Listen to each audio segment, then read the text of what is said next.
What's up, guys? This is going to be the full card breakdown for UFC Brasilia. It's coming up tomorrow, 5 o'clock start time. Before I get into the fights, though, I wanted to ask you guys real quick because, there is people from all over the world on here. I was out doing groceries with the wife today, and I noticed that as far as toilet paper, water, paper towel, a lot of the consumable things are all sold out, and people are stocking up crazy. It seems like the grocery stores are packed, and people are pretty much buying up everything that they feel that they need to stay inside for a few weeks. So I wanted to know what it's like, wherever you guys are from.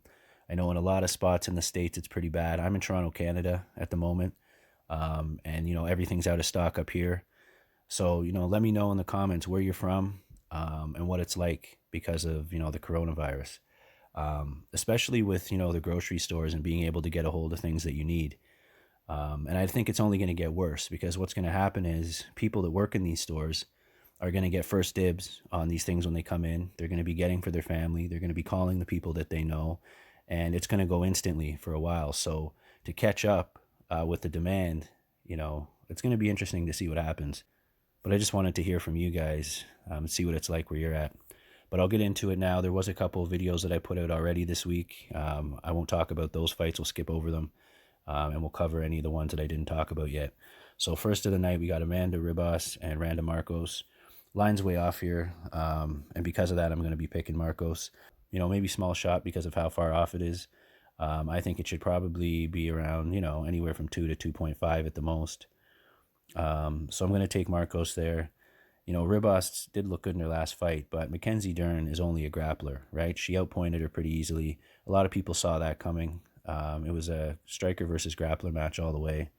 And, Rebus got the better of it. So this is going to be a tougher fight for her, in my opinion. Marcos has fought some really tough girls, has a pretty decent resume. Not the best record, but this will be an interesting one.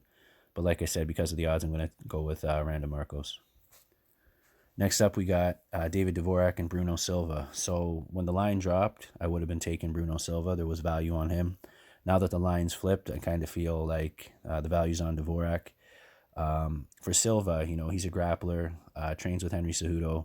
He's going to be looking to get this to the mat or make it, a grind-heavy fight, and probably looking for the submission. Where Dvorak, he has some really good striking, and pretty well-rounded. So, it's going to be a good fight. I think their line should be a pick-em, so it's not too far off. I'm going to be taking Dvorak here by decision. Next up, we got Dos Santos and Kunchenko. Not overly impressed with Kunchenko, more of a point fighter. And Dos Santos in his last fight got knocked out by Li Jinglang. So this is a tough one to call. I'm going to lean towards Zaleski. No bet on any of these first three. I mean, small shot on Marcos, but for the most part, not interested. But I will be picking Dos Santos here by decision. Next up, Jussier Formiga and Brandon Moreno. Again, Moreno was up to 2.6 earlier in the week. That was way off. He's looked really good in his last couple fights. In my opinion, he beat Askar Askarov. That didn't need to, be a draw at all. And then Kai France in his last fight. So, again, looking really good. I'm going to pick him to win here because, again, the line was off. So it's going to be Brandon Moreno by decision. Next up, we got Mayra Buena Silva and Mariana Moroz. This is a tough one to call. Silva's been out for a while. Moroz looked pretty good in her last fight. I was going to lean towards Moroz just because, we haven't seen Silva for a while. You never know when fighters are off for a couple years, what's been going on. But I'm going to lean towards Silva by submission. Then we got Henrique Barzola and Rani Yaya. Again, this one's tough to call. I'm going to lean towards Barzola. But Yaya is, tough fighter, seen it all. Barzola likes, to make it a high-paced fight. I think he can probably outpoint him. I think there'll be, quite a few decisions on this card.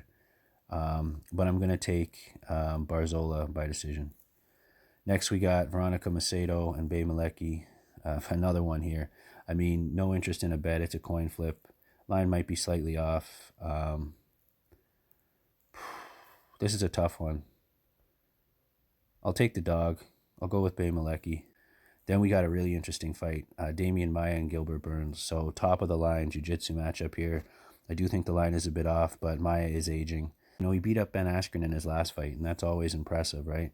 He's top of the line when it comes to the grappling, probably the best of this era, and maybe the best of all time in the UFC. I mean, we have the Gracies, of course, but Maia's a monster on the mat. So I'm actually going to take him here again. I'm taking a lot of dogs because the lines are off. Not going to take a shot on all of these, but live betting has been good recently, so I do think it's going to be another card where there are going to be some opportunities for live betting. I'm going to go with Demian Maia by submission in the first round. That's a bold one, but Gilbert Burns is a tough guy, no doubt. He has the youth on his side, but it's just Maia's seen it all, and it's going to be interesting. So I'm going to take him. Then we got Ronaldo and Makdessi. Put out a video on this. Won't spend much time on it. I'm going with Makdessi.